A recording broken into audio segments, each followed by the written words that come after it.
Hello students, आज हम IPC problem and solution series में 8वीं प्रॉब्लम डिस्कस करेंगे और ये यूपी एपीओ मेंस 2011 में पूछी गई थी। उसका क्वेश्चन नंबर 3 का ए है। आईपीसी वाला पेपर आप जब देखेंगे तो क्वेश्चन 3A में ये प्रॉब्लम पूछी गई थी। प्रॉब्लम क्या थी सुन लीजिए एक बार।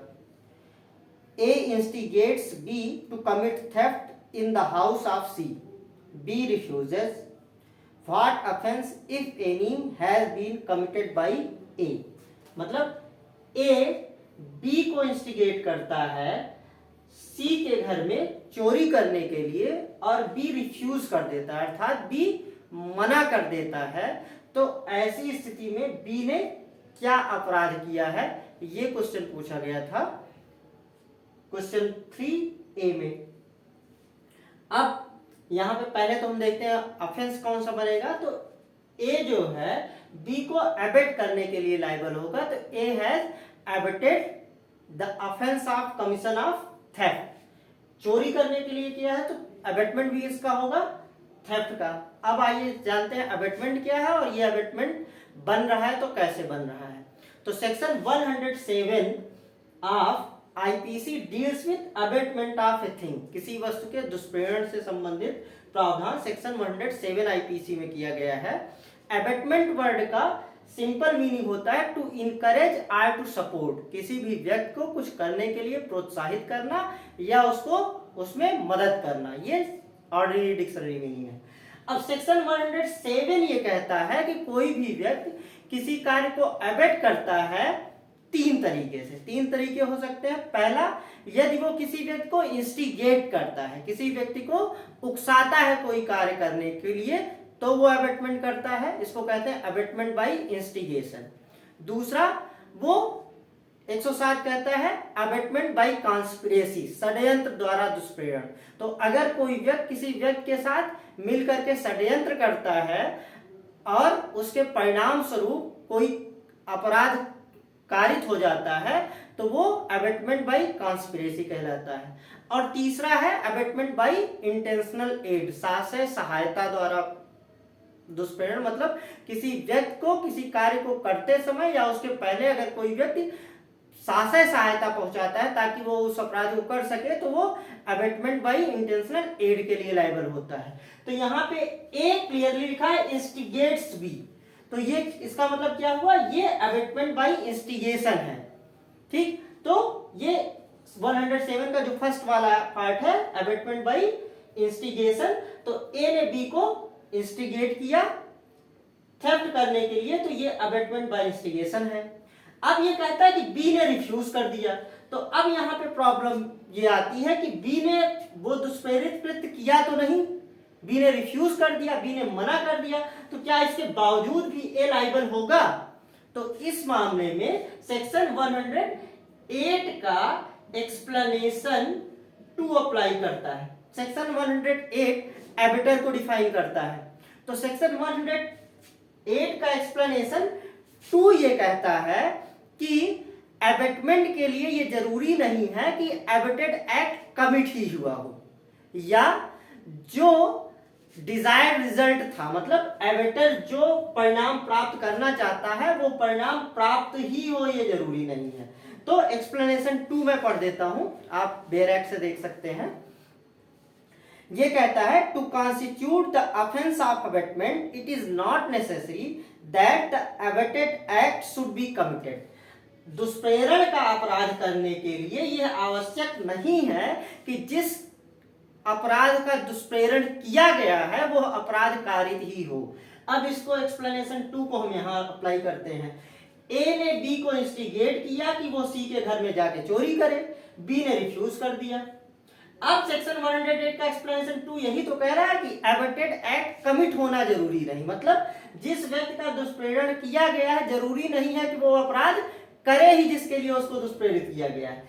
अगर वो उस अपराध को नहीं भी करता है या वो उस अपराध को करने से मना भी कर देता है, तब भी दुष्प्रेरक उस अपराध के दुष्प्रेरण के लिए लायबल होगा। मतलब एबेटर की लायबिलिटी हमेशा बनी रहेगी एबेटमेंट के लिए, चाहे वो एबेटेड एक्ट कमिट हो या ना कमिट हो। अब इसके सपोर्ट में आप एक्सप्लेनेशन 2 में इलस्ट्रेशन दिया गया है तो एक्सप्लेनेशन 2 का जब इलस्ट्रेशन ए आप देखेंगे तो एक्सप्लेनेशन सेक्शन 108 के एक्सप्लेनेशन 2 का इलस्ट्रेशन आप बेयर एक्ट से देख लीजिए, मैं पढ़ देता हूं। ये कहता है A instigates B to murder C, A B को इंस्टिगेट करता है सी का मर्डर करने के लिए, B refuses to do so, B ऐसा करने से मना कर देता है। A is guilty of abetting B to commit murder, A B को मर्डर करने के लिए, एबेट करने के लिए लायबल होगा। तो यहाँ पे मर्डर की जगह पे थेफ्ट कर रख दिया गया, बाकी ये प्रॉब्लम एज इट इज है। अब नेक्स्ट स्टेप इस पे आता है कि क्या ये जो एबेटमेंट के लिए तो लायबल हो जाएगा यहाँ पे, नो डाउट, चाहे एबेटेड एक्ट कमिट हो या ना कमिट हो। तो एबेटेड एक्ट के कमिट हो जाने पर और क्या प्रभाव पड़ेगा, एबेटेड एक्ट कमिट नहीं होता है तो क्या प्रभाव पड़ेगा। तो एक चीज आप क्लियर रखिए कि ए एबेटमेंट के लिए लायबल है हमेशा। अब जो अंतर आता है वो पनिशमेंट में अंतर आ जाता है। पनिशमेंट में अंतर कैसे आता है, सेक्शन 109 आप बेयर एक्ट में देखेंगे, आईपीसी का सेक्शन 109 जब देखेंगे तो आईपीसी का सेक्शन 109 उस केस में पनिशमेंट की व्यवस्था करता है जब एबेटेड एक्ट कमिट हो जाता है। बेयर एक्ट आप अपने साथ रखिए और मेरे साथ साथ आप देखते चलिए इसको पढ़ लीजिएगा आप, मैं इसका जिस्ट बता देता हूं। सेक्शन 109 आईपीसी का ये कहता है कि जिस अपराध का दुष्प्रेरण किया गया है अगर वो अपराध कारित हो जाता है तो एबेटर को वही सजा मिलेगी जो उस कार्य के लिए है। इसको उदाहरण समझते हैं। इस केस में ए ने बी को इंस्टिगेट किया सी के घर में चोरी करने के लिए। अगर बी ने सी के घर में चोरी कर ली होती तो यहाँ पे सेक्शन 109 लगता और ऐसी स्थिति में ए को वही सजा मिलती जो चोरी के लिए सजा है। और चोरी के लिए सजा कहां बताई गई है, सेक्शन 379 आईपीसी में, धारा 379 आईपीसी में चोरी के लिए सजा बताई गई है जो अधिकतम 3 वर्ष तक हो सकती है। तो अगर ए के कहने पे बी ने चोरी कर लिया होता तो एबेटमेंट बनता, लेकिन ये क्या बनता, सेक्शन, इसको पनिशमेंट किस में मिलता है, section 379 read with section 109 IPC मिलता, क्योंकि एबेटेड एक्ट कमिट हो गया है।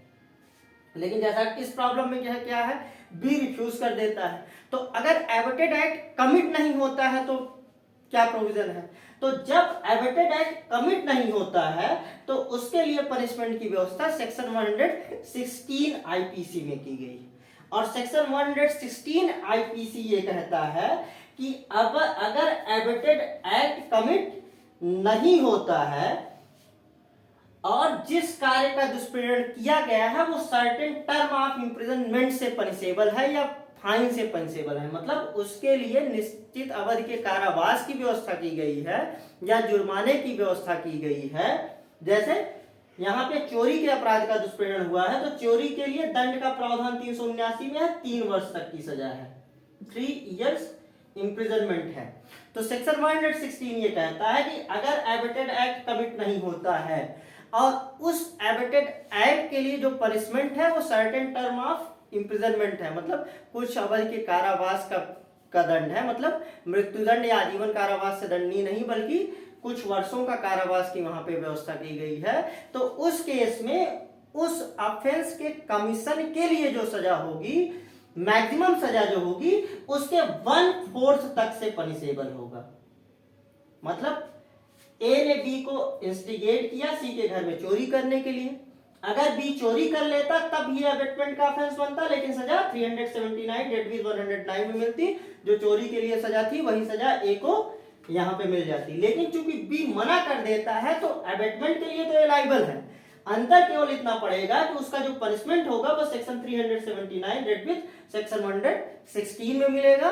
और परिणाम क्या होगा कि यहाँ पे 379 में जो मैक्सिमम पनिशमेंट है मतलब 3 वर्ष है, उसका अधिकतम 1/4 दंड से दंडित हो सकता है। मतलब यहाँ पे ये अगर 3 वर्ष तक के लिए पनिशमेंट था, मतलब 36 महीने का पनिशमेंट था, इसको मंथ्स में डिवाइड करेंगे तो 36 मंथ्स का पनिशमेंट था, तो इस केस में बी को जो सजा मिल सकती है, जब बी को नहीं, ए को, एक एबेटर को जो सजा मिलेगी वो 36 मंथ का आप डिवाइडेड बाई 4 कर देंगे तो जो कुछ भी बनेगा उतने तक से वो दंडित होगा।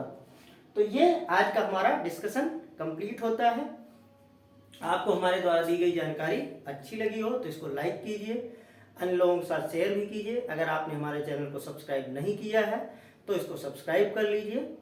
मिलते हैं अगले वीडियो में नई प्रॉब्लम के साथ। Thank you.